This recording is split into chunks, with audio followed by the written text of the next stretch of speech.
specific. With that, Darlene, it's good to see you. Good to see you too. Thank you. To jump off of what you were saying in your topper about Gaza, the USAID Administrator, Samantha Power, has said that she accepts as credible reports that famine is already underway in northern Gaza.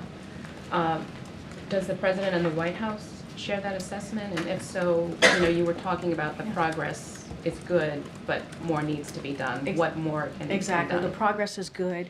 More needs to be done. I talked about the commitment that Israel had, the Prime Minister gave to the President just last week, and I talked about the port, and I talked about the new border crossings in northern Gaza. We need to see that open up, that move forward. But we've seen some progress, right? The opening of more routes and also more trucks, as I just laid out. We've seen more than 1,000 trucks in the last 3 days. Look specifically to Samantha Powers and her comments. Our understanding is that the latest reporting from the integrated food security phase classification indicates that the famine is imminent in Gaza, and that's why we're trying to do everything that we can to uptick, obviously, the humanitarian aid. We know how dire the situation is in Gaza, so we are certainly deeply concerned about these reports, and so we've been working around the clock to get more of that aid into Gaza. And so we're going to continue to do this. We're going to continue to push Israel to increase the flow that is getting into Gaza.